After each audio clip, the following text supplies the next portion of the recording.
कुबेरपुर गांव में रामू नाम का एक बहुत ही मेहनती किसान रहा करता था। वो भगवान शिव का अनन्य भक्त था।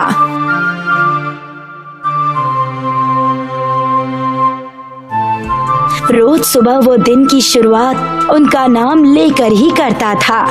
एक दिन रामू भगवान की पूजा समाप्त करने के बाद बैठा, तभी उसका बेटा लखन वहाँ आता है।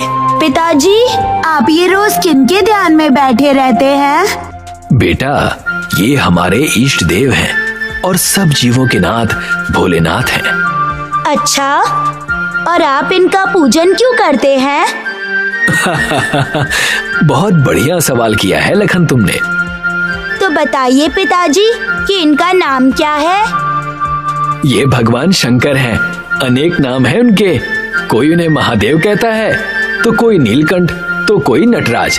और उनकी भोली मुस्कान और सरल स्वभाव को देख भक्त उन्हें प्यार से भोलेनाथ कहते हैं। अच्छा, और इनका पूजन क्यों किया जाता है? हर किसी का अपना कारण होता है बेटा। कोई सिर्फ प्रेम में आकर करता है, तो कुछ अपने दुखों को कम करने की गुहार लगाने के लिए करते हैं। जितने लोग उतनी वजह होती है। और आप पिताजी? मैं तो बस इनके कई भक्तों में से एक छोटा सा भक्त हूँ बेटा। इनसे प्रेम और भक्त भगवान का रिश्ता है मेरा। पूजा करके बस इन्हें बताता हूँ कि मेरा इनसे प्रेम कितना है।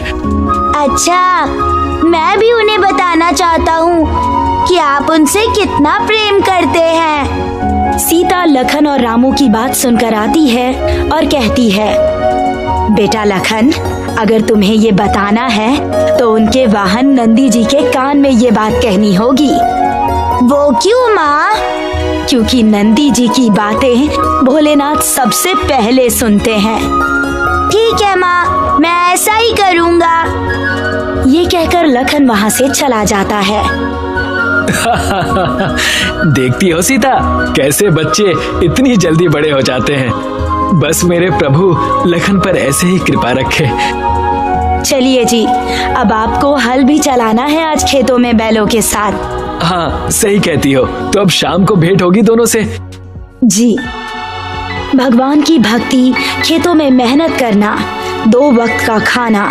रामू के घर में सब इस जीवन से संतुष्ट थे, पर समय का चक्र कभी एक जगह थमता नहीं।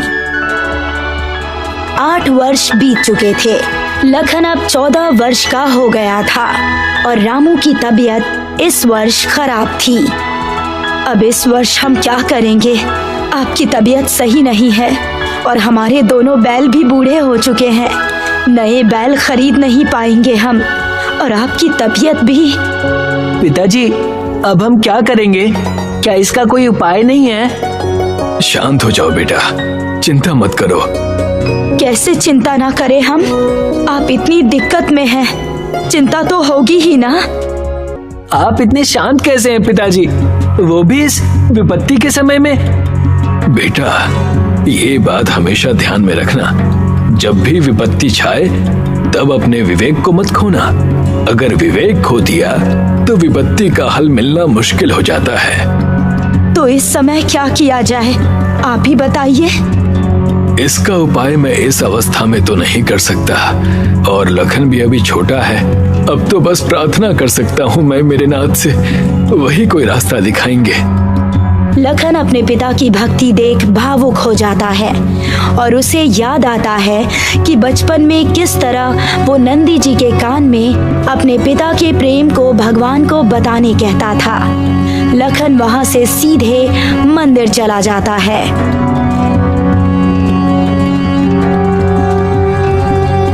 हे भगवान, मैं बचपन से अपने पिता का आपके प्रति प्रेम बताने आता था, पर आज इस कठिन परिस्थिति को संभालने का मार्ग मांगने आया हूँ। कोई रास्ता दिखाएं भगवान।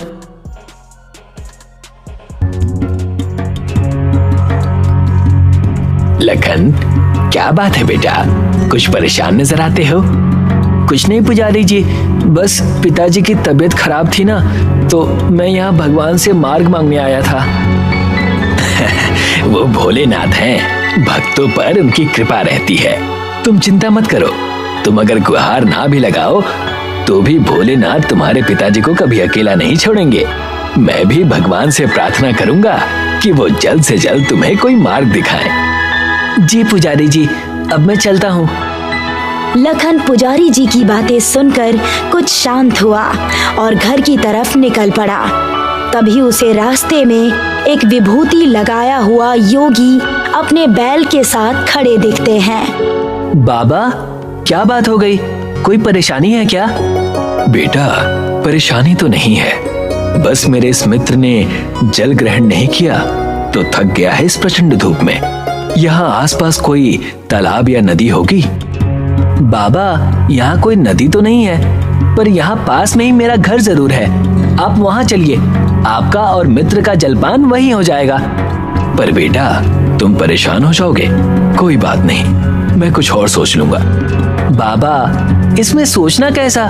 मेरा घर पास है और आपका मित्र प्यासा है। बस अब आप मेरे साथ चलिए। बहुत अच्छी बातें करते हो बेटा। तुम्हारे माता पिता तुम जैसा पुत्र पाकर अति प्रसन्न होंगे। ये तो उन्होंने ही सिखाया है मुझे कि हर जीव भगवान शिव का ही अंश है और इसी वजह से हमें हर किसी की मदद करनी चाहिए। अति उत्तम। आओ चलते हैं तुम्हारे निवास पर। जी बाबा। लखन बाबा को अपने घर ले जाता है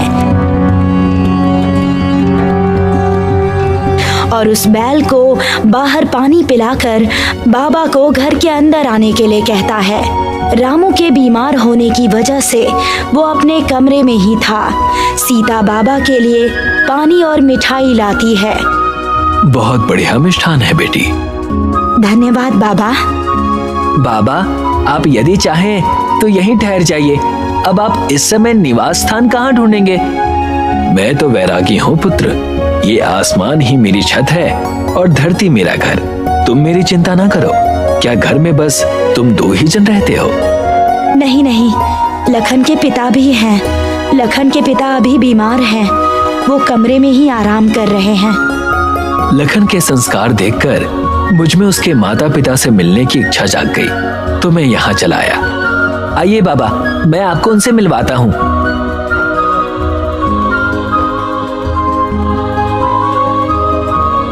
कौन आया है सीता? कोई संत आए हैं और वो आपसे मिलना चाह रहे हैं। प्रणाम बाबा। कल्याण हो पुत्र। रामू जैसे ही बाबा को देखता है, उसकी आंखों में आंसू झलक आते हैं और बाबा के चेहरे पर वही सरल मुस्कान आ जाती है। क्या बात है पिताजी, आप रो क्यों रहे हैं? पता नहीं बेटा, पर ऐसा लगता है कि जिसकी तलाश थी आज तक, वो आज मिल गया हो। अब मैं विदा लेता हूँ। आप सभी ने बहुत सेवा की। आपने आकर घर की शोभा बढ़ा दी बाबा। यदि फिर कभी आना हुआ तो यहाँ अवश्य आइएगा। प्रणाम बाबा। सीता और लखन भी रामू के साथ बाबा का आशीर्वाद लेते हैं और बाबा वहां से चले जाते हैं।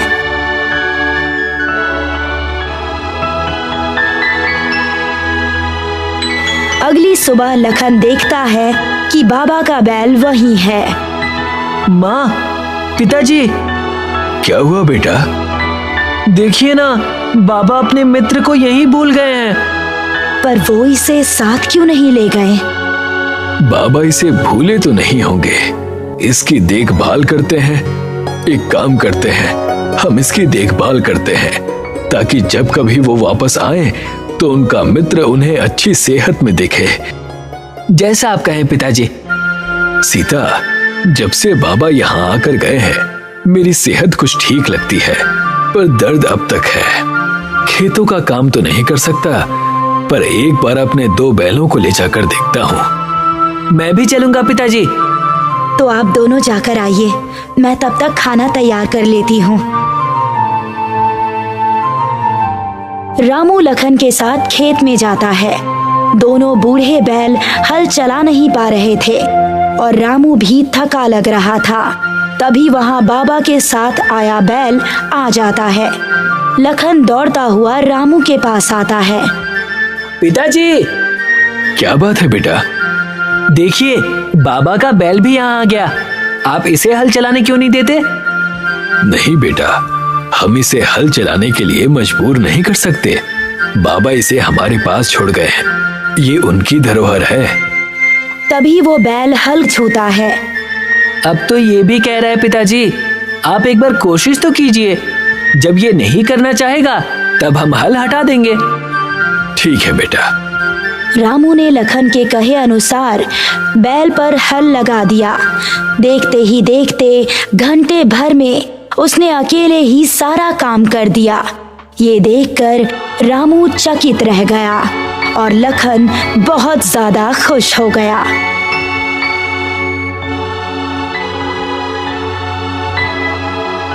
माँ, पता है आज क्या हुआ? बहुत खुश नजर आ रहे हैं, ऐसी क्या बात हो गई? नंदी ने सारे खेतों का काम अकेले ही कर दिया, वो भी घंटे भर में। क्या सच में? हाँ सच, मानो दर्जनों बैलों का बल एक इस अकेले में है और इतना काम करके भी ये थका नहीं। ये तो स्वयं भोलेनाथ की कृपा लगती है। इससे ज्यादा खुशी की बात और क्या हो सकती है? हाँ माँ, कल ही मैं मार्ग मांगने मंदिर गया था और समस्या का पूरा हल मिल गया। अब इस वर्ष बहुत बढ़िया फसल होगी। अपने हालात बदलते देख रामू और सीता की आंखों में आंसू आ गए। देखते ही देखते एक वर्ष बीत गया और इस वर्ष रामू की फसल सबसे ज्यादा और सबसे बेहतरीन थी। रामू को काफी धन प्राप्त हुआ। कुबेरपुर का एक बड़ा जमींदार कुंभ ये सूचना सुनकर रामू के घर आता है। क्या बात है कुंभ, कैसे आना हुआ? कुछ हुआ नहीं, बस सूचना मिली कि तुम्हारी फसल इस गांव में सबसे ज्यादा हुई है, तो बस वही जानने आया था कि अगर कोई तरीका जानते हो तो हमें भी बताओ, पूरा गांव आगे बढ़ेगा। इसमें मैंने कुछ नहीं किया, मेरी तो तबीयत भी ठीक नहीं है। तो आखिर ये हुआ कैसे? वो ऐसे कि हमारे घर भगवान की कृपा से एक बैल आया है। इसमें मानो दर्जनों बैलों की शक्ति हो। बस जब से इसने हल चलाया मेरे खेतों में, तब से फसल बढ़ गई। अच्छा, हाँ कुंभ, रामू ऐसा करो, इस बैल को मुझे दे दो, मैं अच्छी कीमत दूंगा इसकी। और आखिर मेरे पास जमीन भी तो बड़ी मात्रा में है। कुंभ, मैं तुम्हें इस बैल को बेच नहीं सकता। ये बैल जिन बाबा का है वो इसे लेने जरूर आएंगे और तब तक हम बस इसका ध्यान रख सकते हैं। साफ साफ क्यों नहीं कहते कि सारा लाभ खुद रखना चाहते हो? बहाने मत बनाओ। और अगर इसका मालिक कोई और है तो तुम इससे अपने खेतों में क्यों काम करवा रहे थे? आप जो सोचना चाहें सोच सकते हैं, लेकिन सत्य यही है कि ये बैल हमारे पास बाबा की धरोहर है जिसका हमें ध्यान रखना है। और जहां तक रही बात इससे काम करवाने की, तो ये हल उसने खुद चुना है। तो तुम बहाने बनाते रहोगे? मैं चलता हूँ, यहाँ बात करके कोई लाभ नहीं मिलने वाला। कुंभ वहां से घर चला जाता है और रात होने पर दो व्यक्तियों के साथ रामू के बैल को छुपकर ले जाने लगता है। तुम दोनों इसे ये नाथ पहनाओ और ले चलो इसे। जैसे ही वो दोनों उसे नाथ पहनाने जाते हैं, वो रस्सी अपने आप छोटी हो जाती है। ये क्या? ऐसा करो, इसे उठाने की कोशिश करो। वो दोनों उसे धक्का लगाने की कोशिश करते हैं, लेकिन वो बैल तनिक भी नहीं हिलता। मानो पूरी धरती का भार लिए बैठा हो कुंभ जी। मैं तो इसे इस जगह से हिला भी नहीं पाऊंगा।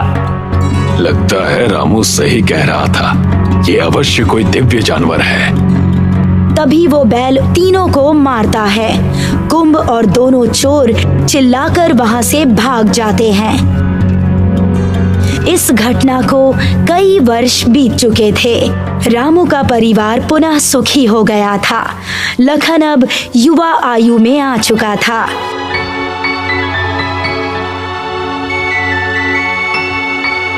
एक सुबह वो बैल वहां से गायब हो गया। पिताजी, पिताजी! क्या हुआ लखन? हमारा नंदी कहीं चला गया है। मैंने सब जगह ढूंढ लिया पर कहीं नहीं मिला। अब हम उन बाबा को क्या मुंह दिखाएंगे? लगता है तुम अब तक समझे नहीं बेटा। बाबा नंदी को हमारे पास छोड़ गए थे और अब जब तुम युवा अवस्था में आ चुके हो तो तुम्हें खुद परिश्रम करना चाहिए। पर पिताजी, बेटा भोलेनाथ अपने सभी भक्तों पर पूरी नजर रखते हैं और अगर कोई उनका भक्त ना भी हो और पीड़ा में हो तो वो कभी भेद नहीं करते। उस दिन उसके जाने का समय नहीं था तो वो बैल हमारे पास रुका और अब जब उसके विदा लेने का समय आ गया था तो वो जा चुका। रामू और लखन को अपने सिर पर एक स्पर्श महसूस हुआ, मानो ईश्वर ने उन्हें आशीर्वाद दिया हो। दोनों की आंखों में आंसू भर आए और वो दोनों हाथ जोड़कर प्रभु की जय जयकार करने लगे। Saraka, whatever. Please, I want to reach 1 million likes. So please, Sarapakara.